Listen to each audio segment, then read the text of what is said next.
Crux sacra sit mihi lux, non draco sit mihi dux, vare retro satana, nunquam suare mihi vana, sunt malaque libas.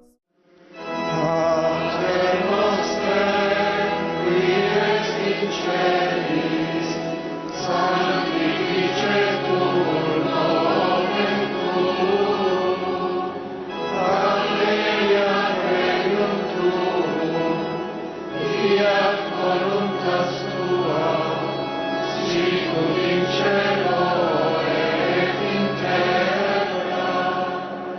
Pane nostrum quotidianum da nobis hodie, et dimitte nobis debita nostra, sicut et nos dimittimus debitoribus nostris, et ne nos inducas in tentatione, sed libera nos a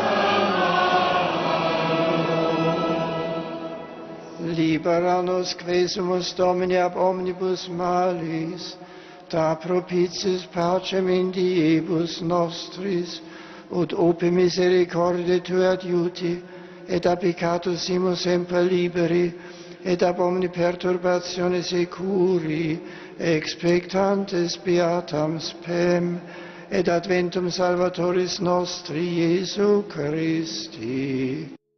Ave Maria, gratia plena Dominus tecum, benedicta tu in mulieribus, et benedictus fructus ventris tui, Iesus. Santa Maria, Mater Dei, ora pro nobis peccatoribus, nunc et in hora mortis nostre. Amen. Sancte Michael Arcangel. San Miguel Arcángel, defiéndenos en la batalla. Sé nuestro amparo contra las perversidades y acechanzas del demonio. Reprímale Dios, pedimos suplicantes. Y tú, príncipe de la milicia celestial, arroja al infierno con el divino poder a Satanás y a los otros espíritus malignos que andan dispersos por el mundo para la perdición de las almas. Amén. Gloria Patri et Filio et Spiritui Sancto, Sicut erat in principio et nunc et semper, et in saecula saeculorum.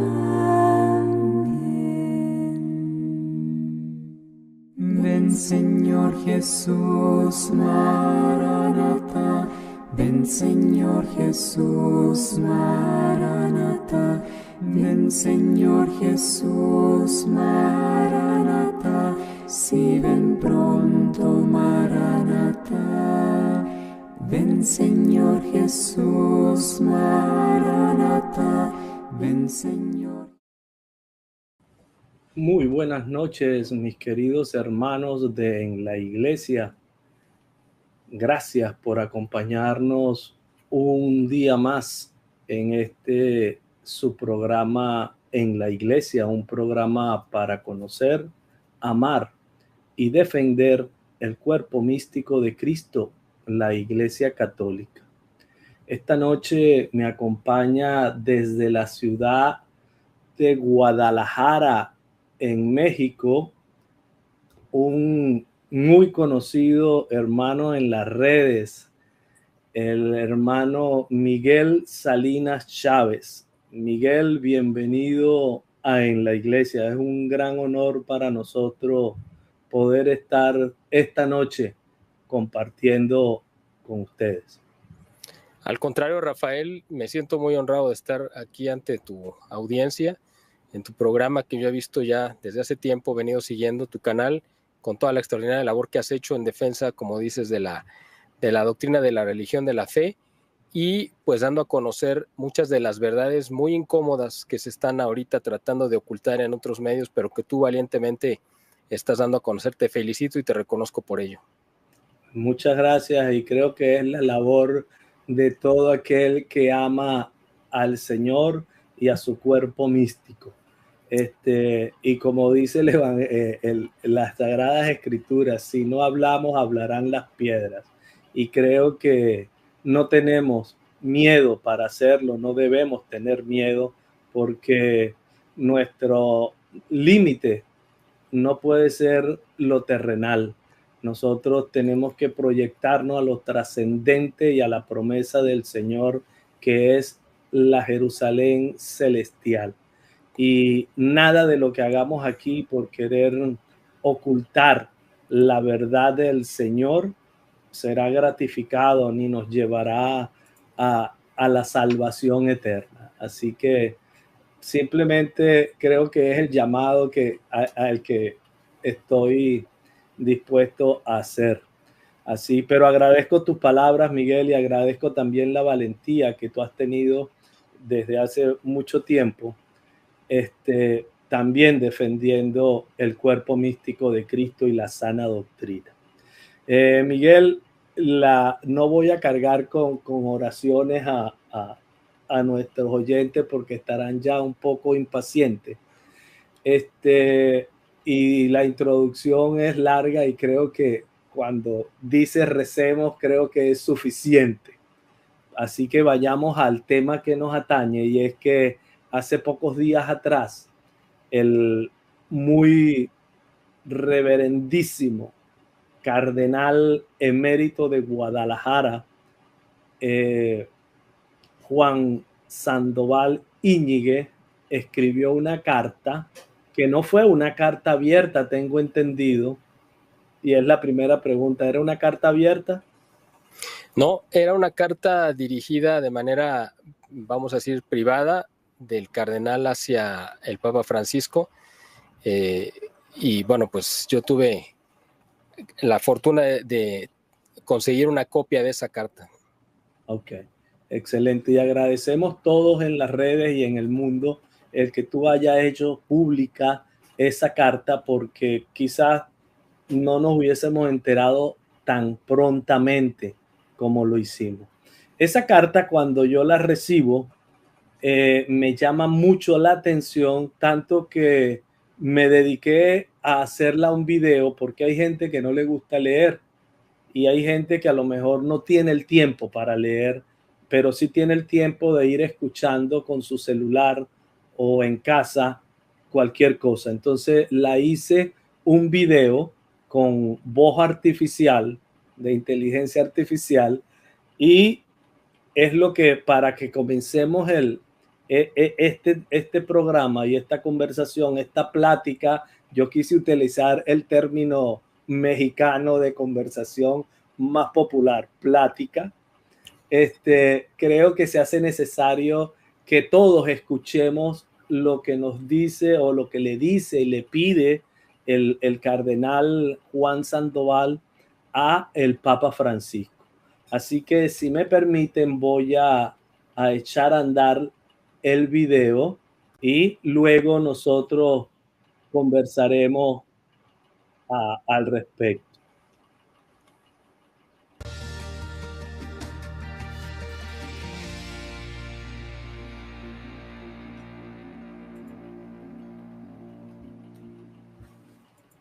No puede ser malo lo que la Iglesia celebró por 4 siglos. Juan Cardenal Sandoval Íñiguez, Arzobispo emérito de Guadalajara. Al Santo Padre Francisco, Obispo de Roma y Pastor de la Iglesia Universal. Papa Francisco, hay rumores de que se quiere prohibir definitivamente la misa en latín de San Pío V.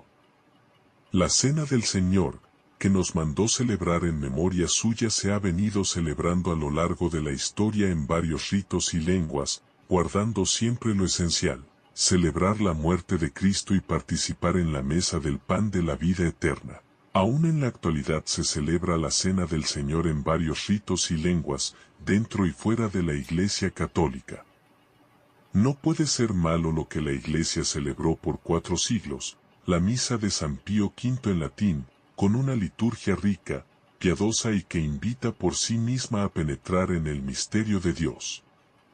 Varias personas y grupos católicos y no católicos han manifestado el deseo de que no se suprima, sino que se conserve, por la riqueza de su liturgia y en latín, que junto con el griego, es la matriz de la cultura, no solo de Occidente, sino también de otras partes. Papa Francisco, no permitas que esto suceda. Tú eres también custodio de la riqueza histórica, cultural y litúrgica de la Iglesia de Cristo. Pide tu bendición quien te estima y siempre te encomienda. Guadalajara, Jalisco, 6 de julio de 2024. Juan Cardenal Sandoval Iñiguez, Arzobispo emérito de Guadalajara. Pues muy bien, allí hemos escuchado lo que su eminencia, el cardenal Sandoval, le pide al Papa Francisco. Ahora, ¿cómo podemos entender esta petición, Miguel, que hace el cardenal al vicario de Cristo? Los rumores eran tremendos, muy estruendosos, y el día que estaba pautado, el día de la Virgen del Carmen, no salió a la luz pública el documento. Vamos primero, ¿cómo podemos entender la petición? Claro que sí. Mira, Rafael, el cardenal Sandoval Iñiguez desde siempre ha tenido un amor muy profundo por la misa tridentina, porque es la misa con la que él se ordenó en 1957, es decir, unos 10 u 11 años antes de que se cambiara la liturgia. Él celebró durante este periodo de tiempo, estos más o menos 11 años, diariamente la misa tridentina. Él la ha celebrado a lo largo de su vida, yo creo que alrededor de unas 4,000 veces, con todo lo que ello implica. La tiene muy, muy metida en su corazón. Es la misa de su sacerdocio juvenil, es la misa del inicio de su sacerdocio, pero además es la misa que lo une con la memoria de los santos mártires cristeros de aquí de México. Esto es algo muy importante porque yo sé que a tu audiencia este tema de los santos mártires cristeros es un tema que les atrae mucho y también lo tienen muy presente en el corazón.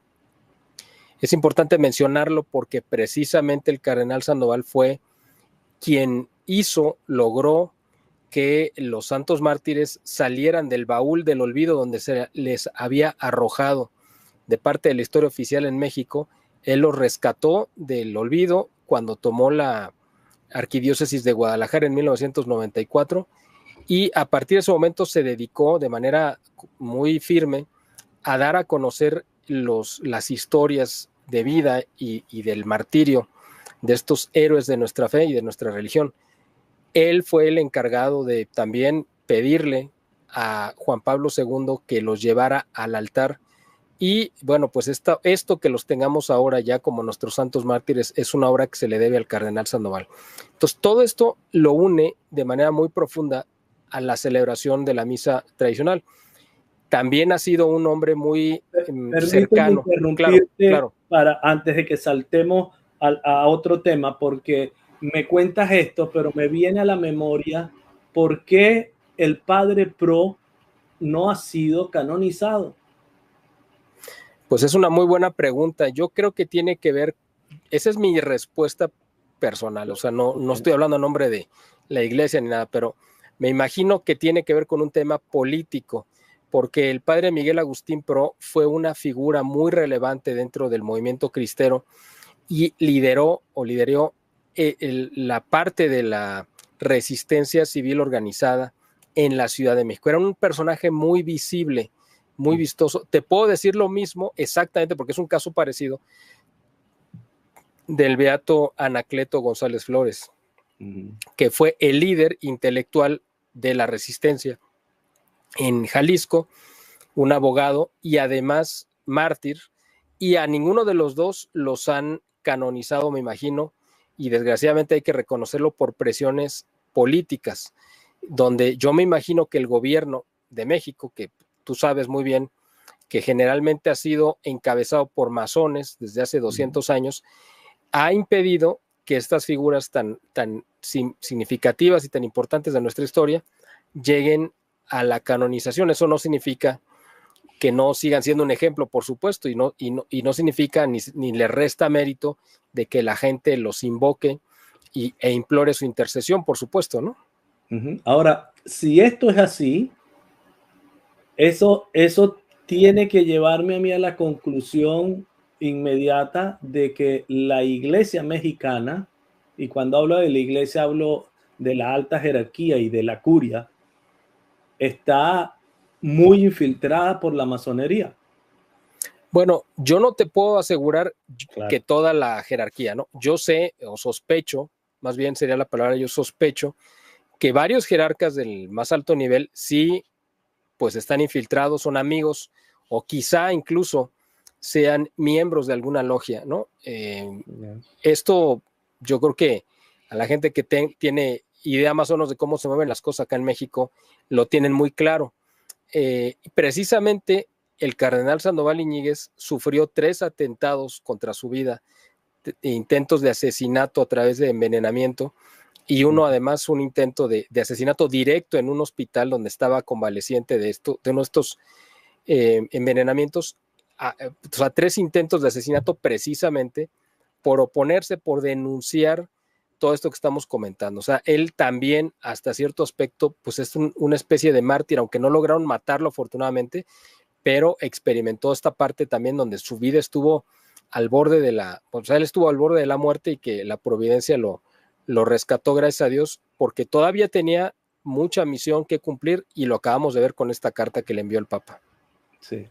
Pues continúa con donde te interrumpí, Miguel, y perdóname, pero no, qué bueno, no, pero estuvo muy bien que hicieras este apunte para que la gente porque es una pregunta que seguramente a muchos les pasó por la cabeza.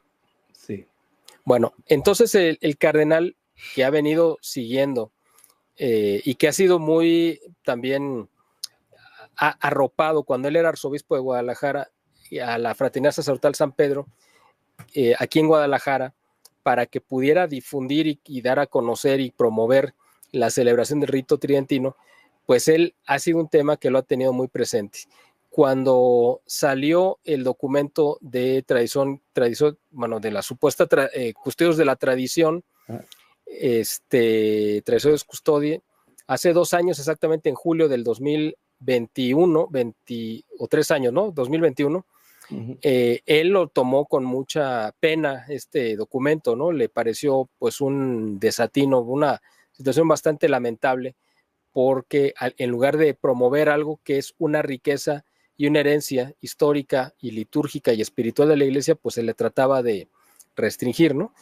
Y hay que recordar también que el cardenal Sandoval pues ha llevado una voz muy firme en denunciar muchas cosas, pero hay que recordar que en octubre del 2023, junto con otros 4 cardenales representando precisamente cada lugar del mundo, prácticamente cada continente, le enviaron una carta, una segunda dubia al Papa Francisco, en la cual le marcaban o le pedían que aclarara ciertos aspectos que habían quedado sin responder. Él se reunió con un grupo de cardenales, uno de China, otro de África, otro de Europa, uno de Estados Unidos, y el cardenal Sandoval, que representaba al catolicismo de iberoamericano, hispanoamericano. Entonces, él ha sido siempre un defensor de la verdad, de la doctrina y de la de la religión, pues. Y precisamente por estar tan informado, él supo que había este rumor que tú mencionabas al principio, de que venía un documento que probablemente se iba a hacer del conocimiento público a mediados de julio, quizás hacia el 15 de julio, que pasamos hace una semana, y él, preocupado por esto, y él además supo de una carta previa que habían enviado un grupo de personalidades inglesas al Vaticano, pero esa era una carta abierta y que no iba dirigida a nadie en especial, sino iba dirigida al Vaticano como tal, y que además muchos de ellos ni siquiera eran católicos, pero ellos sentían el deber de defender la misa tridentina como un patrimonio cultural y espiritual de la humanidad. Entonces él, viendo esto, tomó la decisión de escribir una carta personal al Papa Francisco suplicándole lo mismo, pidiéndole que no permitiera que esto sucediera. Es decir, el cardenal Sandoval, en su carta, como ya la escuchamos, no dice que el Papa Francisco sea el culpable de que hayamos llegado a esta situación, pero sí le dice que él es el responsable de impedirlo. Es decir, él es la última autoridad que podría impedirlo, pero además, y con lo que remata, y a mí me parece algo muy destacable, es la sentencia en la que le recuerda que él es el custodio de la riqueza cultural, histórica y litúrgica de la Iglesia. Es decir, aunque no lo dice con estas palabras, estas ya son palabras mías, pero le dice, tú no puedes cambiar lo que has recibido y que debes custodiar, no lo puedes modificar ni dilapidar, sino al contrario, lo deberías de aumentar, ¿no? Entonces, esta sentencia para mí me parece que es muy contundente, y el cardenal pues envió esta carta. Yo te digo, por circunstancias muy afortunadas, tuve acceso a una copia de esa carta. Cuando yo la leí, me pareció que era algo tan importante que la gente lo supiera, lo conociera, porque además yo sabía que representaba la opinión y el deseo de millones de católicos en todo el mundo, que yo dije sería pues algo muy lamentable que la gente no supiera esto. Entonces decidí hacerlo público e invitar a algunos amigos que apoyaran esta carta públicamente, donde ellos dijeran, yo respaldo esta carta del cardenal Sandoval, aunque el cardenal por supuesto que no estaba involucrado ni pidió esta clase de apoyo, pero sentimos la necesidad de apoyar a nuestros pastores, que yo creo que esto es algo muy importante, ¿no? En este paso que dio el cardenal Sandoval. Extremadamente importante, y en ese sentido, porque yo, a partir de la publicación de la carta en la forma como me pareció hacerla, como un video, había gente en los comentarios que me preguntaba, ¿dónde puedo firmar? ¿Dónde puedo firmar? Y a todos aquellos que sientan el deseo y la necesidad de apoyar públicamente, hay una petición que la voy a colocar, está ya si buscan en cualquiera de las redes del programa, la van a encontrar, pero no está desde ahora en la descripción, pero al terminar la voy a colocar. Y si tienen mucho deseo de hacerlo desde ya, pues vayan a los anuncios de este programa, a la promoción de este programa que surgió muy rápidamente durante el día de hoy, y te agradezco, Miguel, el que me hayas contactado para hacer este programa. Era realmente una necesidad y eso te lo agradezco. Pero lo que sí puedo hacer es colocarle aquí en el chat. Dame unos segundos. Deme unos segundos, porque les voy a colocar aquí en el chat el enlace para que puedan, todo aquel que quiera, esto no es una petición ni una obligación, todo aquel que quiera firmar la petición, puedan hacerlo. Ok. Denme un segundito porque la tengo por acá.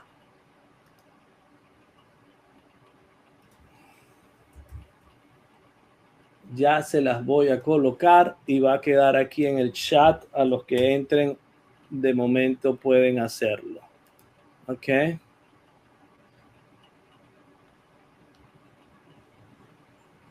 A ver. ¿Entró? Sí, ahí está. Ok. Ahí está. Así que el que quiera firmar esta petición en change.org la puede hacer. Miguel, cuéntame, una vez que tú haces esta propuesta de darle un apoyo público a la carta del cardenal Juan Sandoval, ¿cuál es la respuesta de tus allegados en principio y luego de toda la gente que se ha enterado?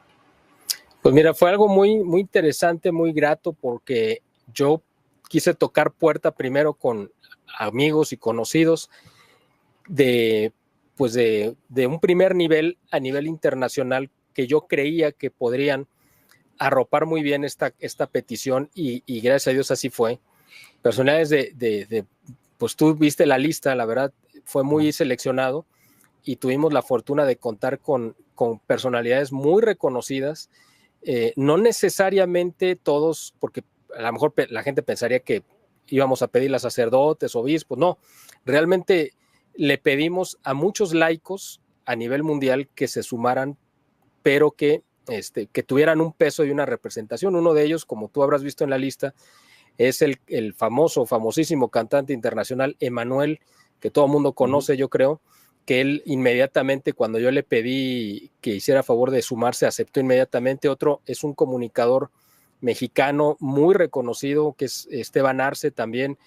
A lo mejor no sé si la audiencia de tu canal lo conozca, pero él es un personaje muy reconocido que tiene programas diarios, conduce noticieros en Televisa y en cadenas de radio nacionales. Estaba también el director y fundador de una cadena de televisión abierta en España, que es Toro TV, y de un grupo de medios que se llama Grupo Intereconomía, que tienen un periódico que es La Gaceta, que es don Julio Ariza, también un personaje muy reconocido en España, en el mundo político, económico, empresarial y de medios de comunicación en España. También tuvimos la firma de apoyo de gente, de amigos de Argentina, como Juan Manuel Suaje Pinto, el director y fundador de TLV1, un canal dedicado al análisis, también a la defensa, y de hecho en su canal, así se llama, Toda la Verdad Primero. Tuvimos la firma también de un catedrático de la Universidad Sorbona de París, un doctor en filosofía. O sea, aquí me puede pasar todo el programa mencionándote las personalidades que firmaron. La verdad fue algo muy importante. Dentro de todas las firmas, yo destacaría una que a mí en particular me llenó de mucha alegría haber conseguido, que es la del general de división Roberto Vadillo Martínez. ¿Por qué? Porque es un general del ejército mexicano y está en el escalafón, es decir, en el grado más alto al que puede acceder un militar en México. Pero esto es muy importante porque hace 100 años los antecesores de este general, por decir de alguna manera, es decir, los que ocupaban los cargos que llegó a ocupar el general, eran los que andaban persiguiendo y asesinando a los mártires cristeros, a los héroes de la guerra cristera.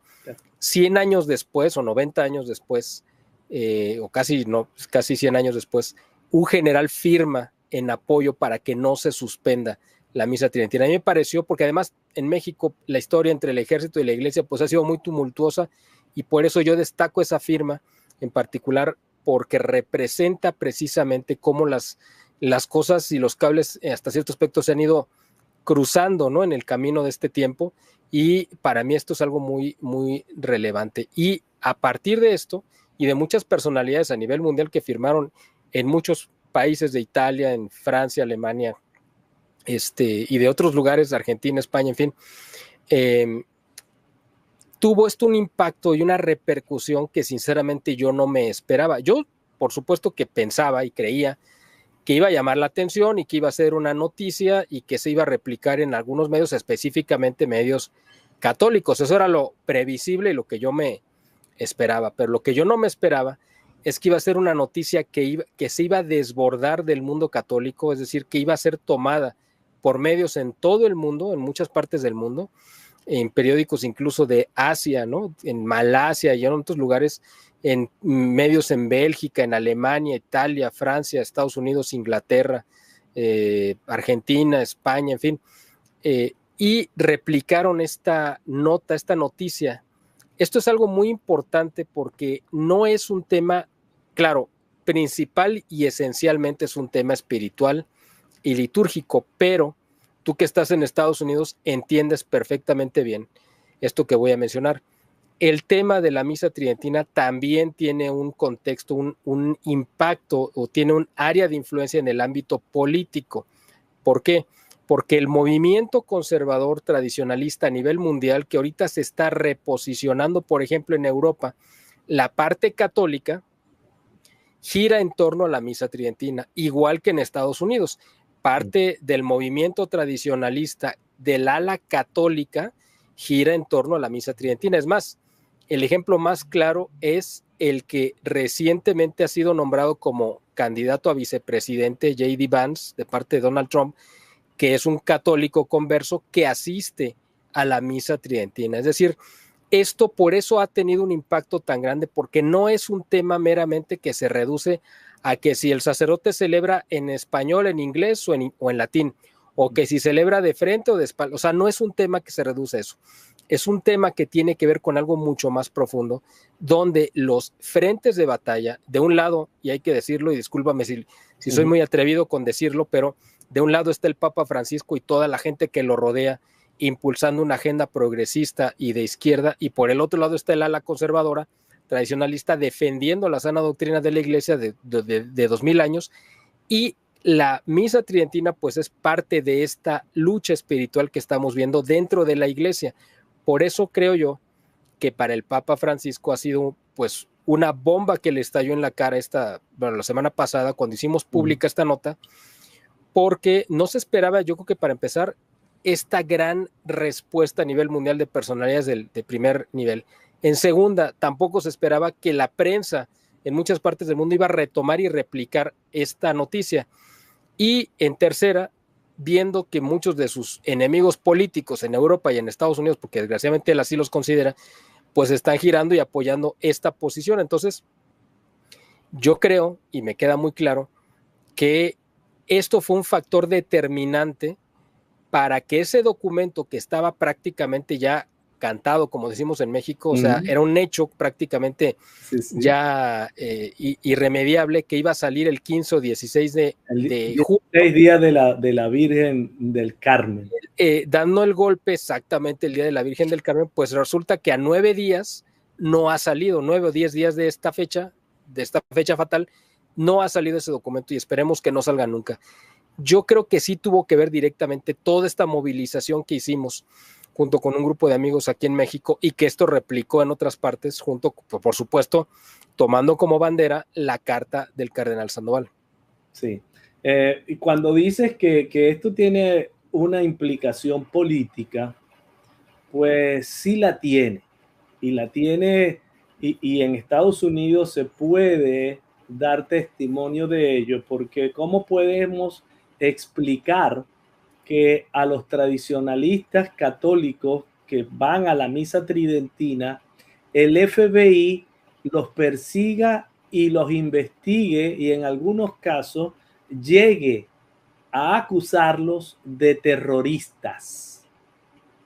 Yo dejo la pregunta porque no veo cómo puede interesarle al gobierno de Estados Unidos, donde el presidente va al G7 y coloca de una manera muy cercana su cabeza sobre la cabeza del Papa Francisco.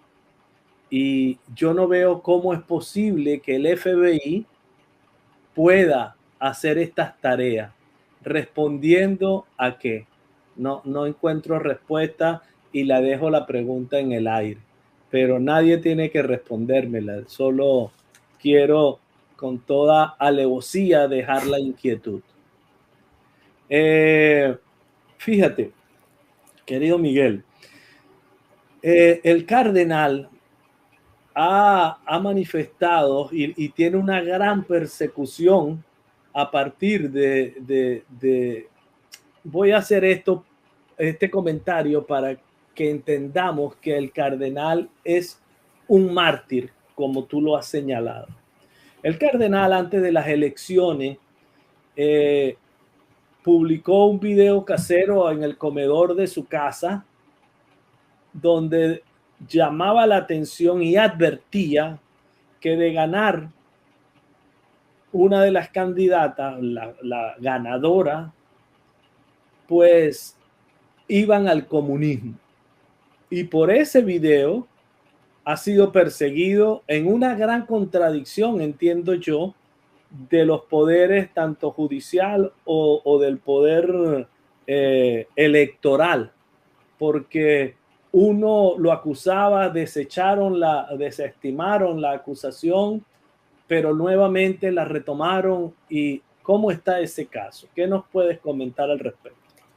Efectivamente, el cardenal Sandoval, cumpliendo con su deber de pastor de la iglesia, advirtió el riesgo de que ganara el partido que estaba en el poder porque iba a implementarse de manera ya radical el comunismo. Eso es algo que todo el mundo veía, sabía, y además no fue el único que lo dijo. Muchos sacerdotes en el púlpito lo dijeron a lo largo de las semanas previas a la elección. Obviamente la figura más relevante que tomó esta o que mencionó esto fue pues, el cardenal Sandoval, por lo tanto era el blanco más codiciado para lincharlo, ¿no? Para atacarlo. La autoridad electoral del estado de Jalisco, que es donde originalmente se gestó esta denuncia, en la cual se argumentaba que el cardenal había sido el responsable de que aquí en Jalisco, en el estado donde nos encontramos, cuya capital es Guadalajara, el partido Morena, que es el partido del gobierno actual de López Obrador, había perdido la elección por los comentarios que hizo el cardenal Sandoval. El Tribunal Electoral del Estado de Jalisco analizó con detenimiento esta denuncia o demanda y la desechó por carecer de argumentos. Entonces, Morena no se quedó conforme y fue y presentó la misma queja ante el Instituto Nacional Electoral en la Ciudad de México, y el instituto dijo, esto es competencia del Tribunal Electoral porque estás hablando de una elección local de Jalisco. Si estuvieras hablando de una elección federal, nosotros seríamos la autoridad. Le regresa nuevamente al Tribunal Electoral del Estado de Jalisco esta petición de que se cancelara o se anulara o viniera una sanción contra el cardenal Sandoval, y el tribunal por segunda vez, es decir, en una segunda instancia, vuelve a desechar esta denuncia. ¿Por qué? Pues por lo mismo que habían argumentado en la primera instancia, porque no tenía sustento y era algo mediático y era un linchamiento que querían provocar, un linchamiento público. El cardenal Sandoval ha enfrentado esto y muchas otras ataques de parte del gobierno a lo largo de muchos años, ya de 30 años desde que fue nombrado cardenal. Entonces él ya sabe cómo viene, por dónde se mueven estas intrigas políticas, ¿no? Ajá, excelente. Fíjate, Miguel, a mí me gustaría que la gran mayoría de los católicos en el mundo no conoce el rito tradicional, el rito tridentino. Y lo que ha oído es que es anticuado, que es en latín, que nadie entiende. ¿Por qué un católico debería defender y salvaguardar este rito de nuestra iglesia? Bueno, porque es el compendio de la riqueza doctrinal, de la tradición y del magisterio de la iglesia a lo largo de 2000 años. Cuando nuestro Señor Jesucristo celebró el Jueves Santo, la última cena con los apóstoles, fue un acto solemnísimo, íntimo, lleno de amor, donde por primera vez Él se dio en su cuerpo y su sangre a sus discípulos. Fue un evento, tú te imaginas qué fue estar presente ahí. Al día siguiente que se llevó a cabo la pasión y muerte de nuestro Señor Jesucristo, de los 12 apóstoles que estuvieron acompañando a nuestro Señor Jesucristo, solamente había uno acompañándolo en la pasión. Los otros 11, pues, se dieron a la fuga, literalmente, por la razón que sea.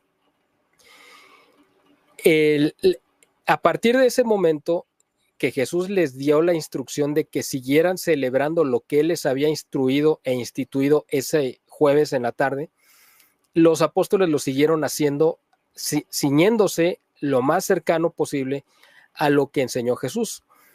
Después, con el paso del tiempo, se fueron multiplicando los ritos y las formas de celebrar la Sagrada Eucaristía, preservando siempre lo esencial e iban cambiando algunas partes. Entonces, se generaron decenas de ritos en muchísimos lugares.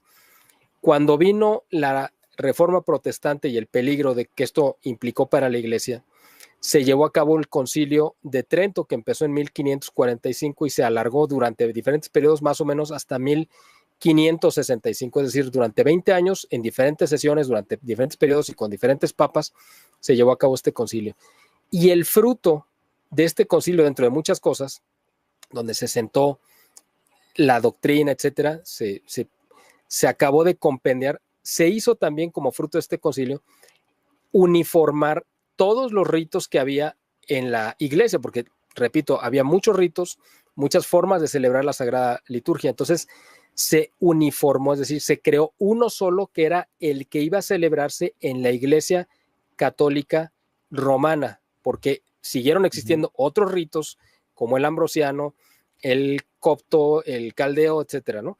Pero el rito que se iba a celebrar en la Iglesia Católica Occidental era el rito que se le conoce como tridentino, porque viene del Concilio de Trento, o el rito tradicional, la misa tradicional de San Pío V, que era el Papa, que fue el que hizo este compendio en 1570. A partir de entonces se vino celebrando de manera prácticamente sin cambios hasta 1968.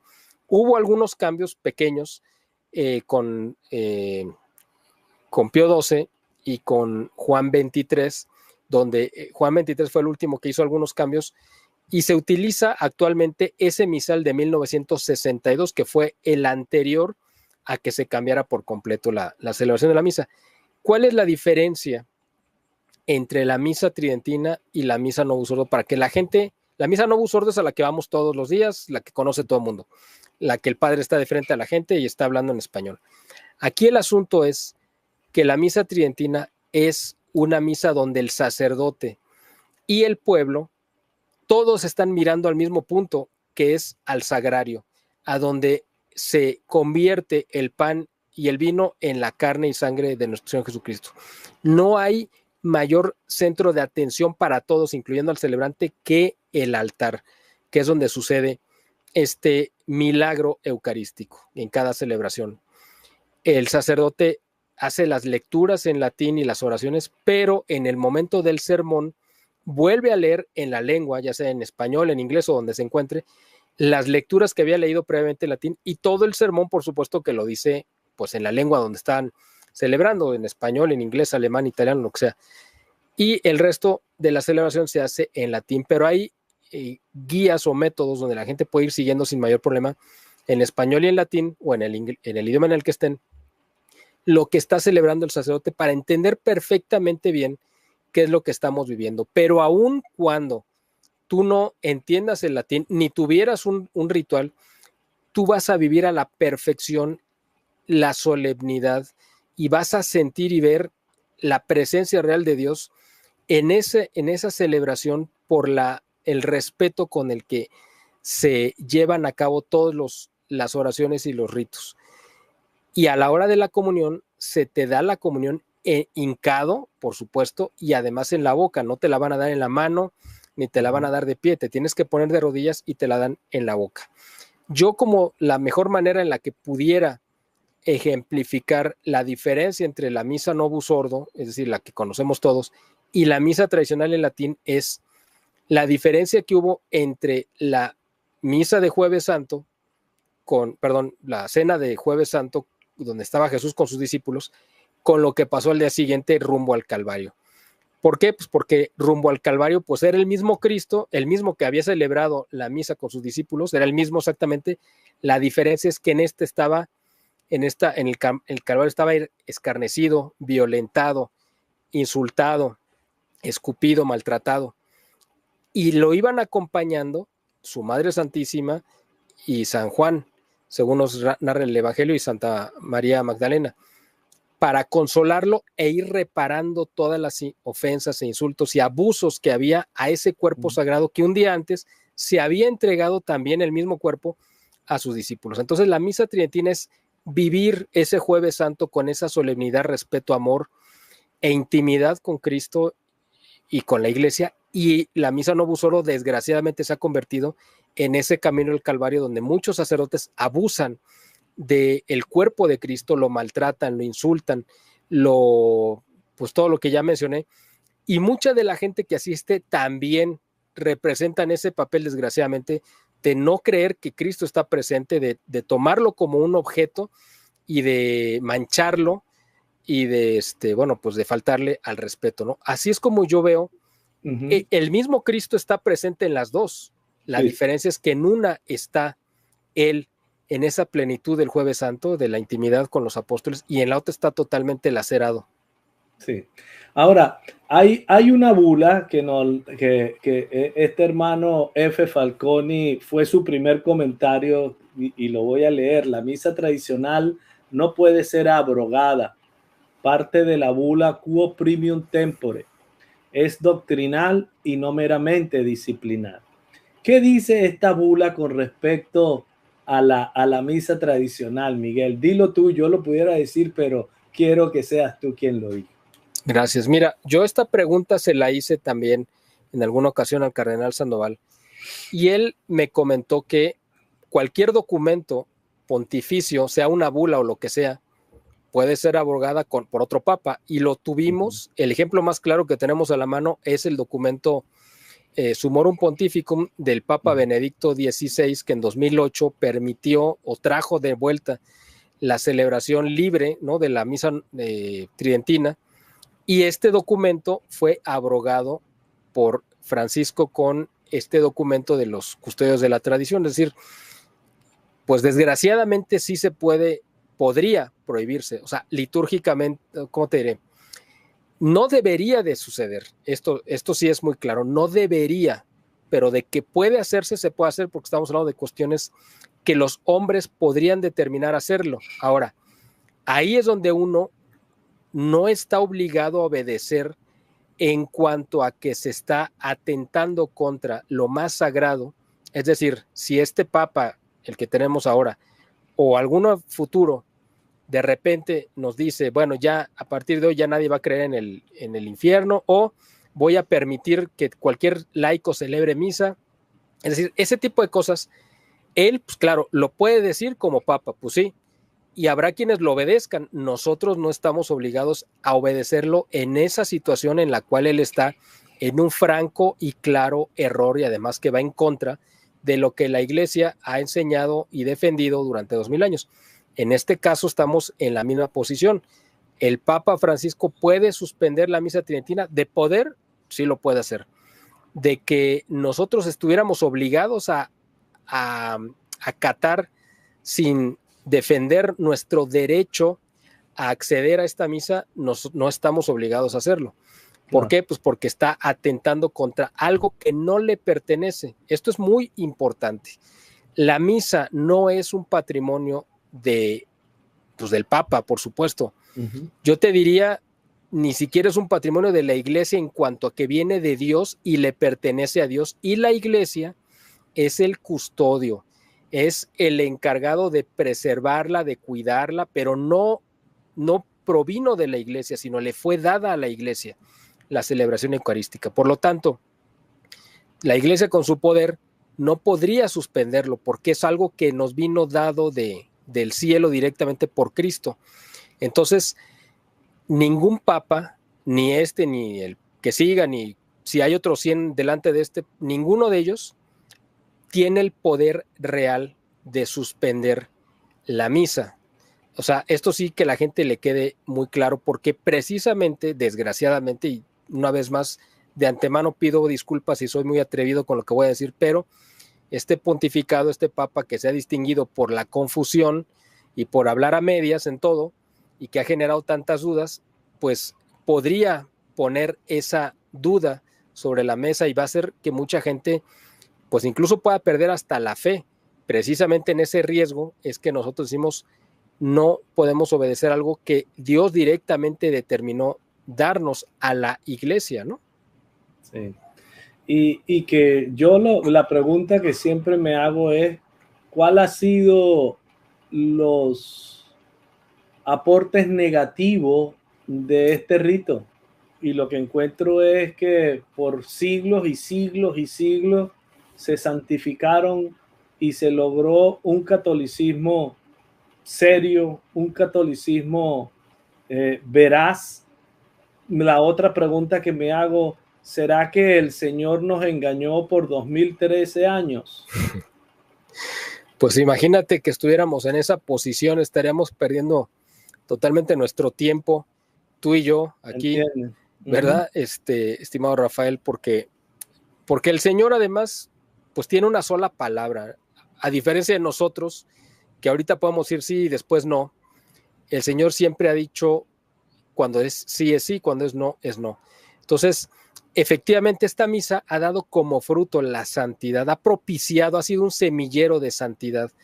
Esto es muy importante decirlo porque es a lo que más le tiene miedo los enemigos de la iglesia. Es decir, los enemigos de la iglesia, que es la masonería, el comunismo y otros más que no quiero mencionar aquí para que no te vayan a echar abajo este video o te vayan a castigar el canal, pero que tú ya sabes cuáles son.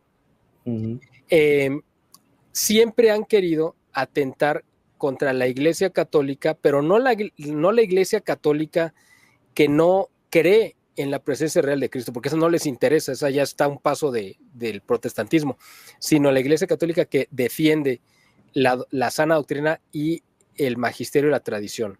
Entonces, estos enemigos de la Iglesia han buscado infiltrarse durante mucho tiempo. Esto no es nuevo. Había un infiltrado en la última cena, que era Judas. O sea, esto tampoco tiene que asustar. Va de la mano la iglesia y la infiltración y el ataque desde su fundación. Entonces, no tendría por qué ser diferente en este momento de la historia.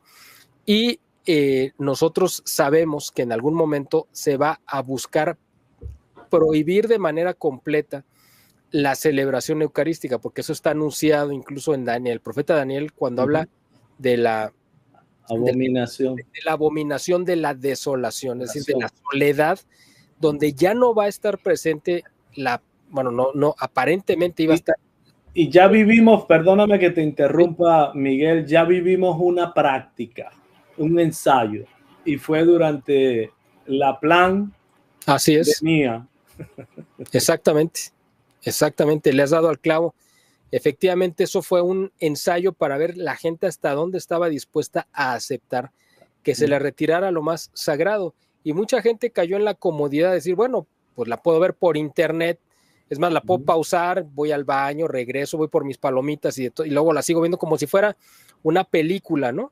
Entonces se le pierde por completo el sentido de la presencia, de la solemnidad, de lo que está sucediendo. Pues ya lo ves como si fuera pues un video que puedes ver de cualquier tema y ves un video donde están celebrando la misa y lo ves como algo más, ¿no? Y se pierde por completo esto. Pero déjenme hacer de eso que está señalando, de las misas transmitidas, y déjenme decirle, yo en la parroquia los domingos, una de las actividades que hago es transmitir la misa de la parroquia.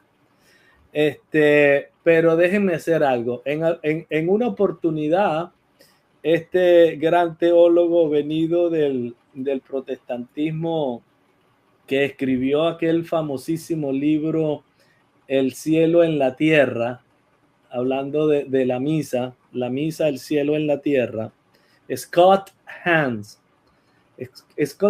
decía que los protestantes con la palabra solo tienen el menú, ¿ok? Del restaurante. En tanto nosotros disfrutamos del banquete.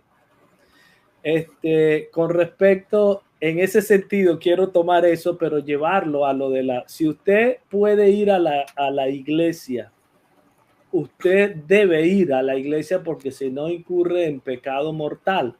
Claro. Y yo puedo entender que quien está en un hospital, en una casa, con una enfermedad que no le permite desplazarse, pues le hace mucho bien el poder ver la misa en una transmisión en vivo. Por eso yo apoyo y trabajo voluntariamente en la parroquia para que esto sea posible. Pero si usted lo hace por dejadez, lo está haciendo muy mal. Si es así, yo lo invitaría al restaurante de su preferencia. Yo iría al restaurante y le hiciera un en vivo de la cena. Exactamente, y le muestras los platillos y te los comes en su presencia, pero pues se le van a antojar nada más, ¿no? Él que los vea por internet. Fíjense, ya nos queda poco tiempo, querido Miguel, y he puesto en el chat y está en pantalla y va a estar en la descripción de este video, el enlace para firmar la petición de parar el que quieran acabar con la misa o borrar de la historia la misa tradicional en latín, o la misa tridentina, o yo nunca he estado de acuerdo con ese término que se utilizó a partir de Vaticano II, el rito extraordinario. Exactamente. No, el extraordinario es el que implantaron. Exactamente. Este es el rito ordinario, porque es el primero, está claro. antes, y es el de mayor antigüedad. Así que, pero con las terminologías se van modificando las cosas y se van engañando. No es lo mismo una interrupción que un aniquilamiento. Exactamente, así es. Okay. Tratan de suavizar lo que significa lo mismo. Ajá. Entonces, pues yo les pido a todo aquel que quiera, esto es el que tenga algún valor y reconozca un valor en este rito, que es el rito de la iglesia histórica, que es el rito de la iglesia que tiene muchísimos siglos y que ha demostrado que sus frutos son de santidad y salvación. No estoy diciendo que por el Novus Ordo no se logre, se puede lograr, pero no hay ningún derecho, ni ninguna razón, ni justificación para querer aniquilar, acabar, erradicar de nuestra iglesia. No lo van a lograr, déjenme decírselo. Lo imponga quien lo imponga. Y me apegaría a Gálatas 1, 8 y 9. Si nos van a vender algo diferente a lo que recibimos de los apóstoles, sean malditos. Y no lo dije yo, lo dice San Pablo. Sencillo. Miguel, ¿con qué nos despedimos? Yo con la invitación a que el que quiera firme la petición. Pues yo los invito también, quiero sumarme a esta invitación pidiéndole a la gente, ya sea los que firmen o los que no firmen, pero todos les suplico, los que vean este video, este programa, que se unan en oración y que le pidan a Dios directamente que no permita que se nos quite este tesoro espiritual que tantos frutos ha dado a la iglesia, y que pues nosotros tenemos todavía la fortuna en algunas partes del mundo de poder ver, vivir y bueno, pues dejarnos llevar, ¿no? a esta probada de cielo que tenemos cada vez que vivimos esta celebración eucarística de la manera del rito de San Pío V, la misa tridentina. También no quisiera despedirme sin agradecerte, estimado Rafael, esta oportunidad que me has dado de poderme dirigir a tu audiencia. Cuando yo te contacté y te solicité que me dieras esta oportunidad, tú inmediatamente accediste, aceptaste, y te agradezco de verdad esta oportunidad, porque yo tenía mucho interés, dado que tú estabas sensibilizado a este tema y que ya habías publicado la carta. Creí conveniente, como para complementar ese esfuerzo que tú habías hecho de dar a conocer esta carta también, pues tener de viva voz, pues ahora sí que un poquito más la historia de cómo fue que se dio todo esto, y creo que espero que a tu audiencia le haya servido y le haya ayudado, y además que ojalá pues nos apoyen con sus oraciones, pues a ti, para que continúes con tu canal, por supuesto, y para que podamos apoyar esta petición, esta súplica que estamos dirigiendo pues directamente a Dios, para que Él nos permita defender y no permita que se nos quite este tesoro, ¿no? Excelente. Miguel, no, yo agradezco infinitamente el que tú me hayas contactado para ello, y con todo gusto. Este canal está abierto y ya lo voy a poner en pantalla para que fieles y firmes a la verdad. Okay. Pero mira, no quiero despedir este programa sin hacer un reconocimiento a Lupita Tovar. Lupita, gracias por seguirnos, gracias por escucharnos, porque voy a poner en pantalla tus posts. Dice Lupita: su servidora, soy hija de un matrimonio cristero. Ese es el primero, ¿no? Y el segundo dice: ya tengo 83 años con un gran testimonio de estos cristeros. Me imagino que se refiere a sus padres en Morelia. Así que Lupita, no me hace sino llenar de alegría el que una hija de cristeros nos siga y que escuche nuestro programa. Te mando todo mi cariño en un abrazo repleto de admiración y mis oraciones porque el Señor te dé larga vida. Así que el Señor te bendiga y te guarde, Lupita Tovar. Y gracias por ser parte de En la Iglesia. Pues nada, mi querido Miguel Salinas, gracias por contactarme, gracias por hacer posible este programa y gracias a todos ustedes, mis queridos hermanos de En la Iglesia, por apoyarnos.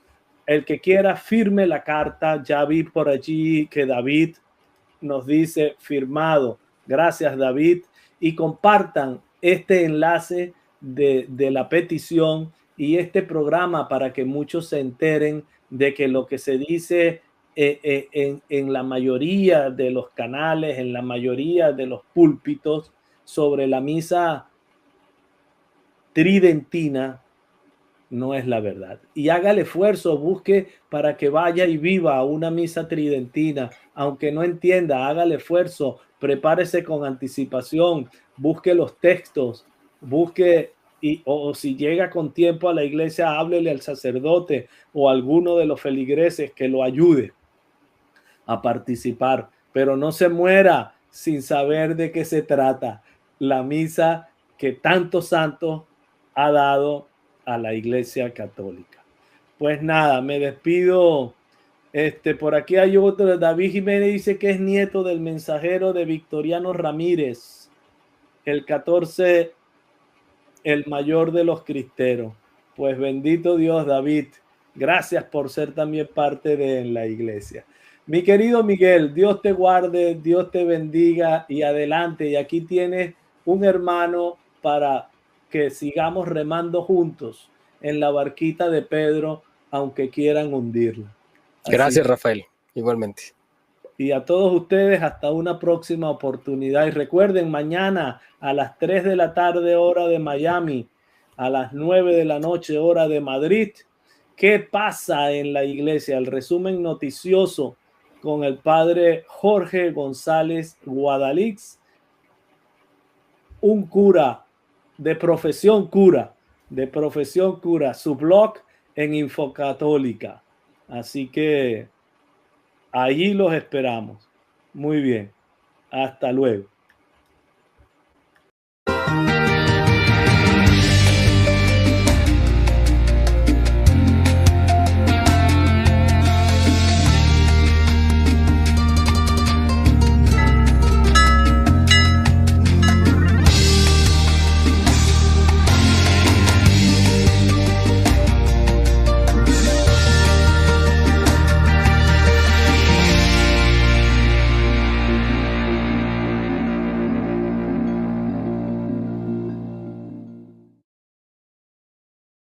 Señor, ¿a quién iré?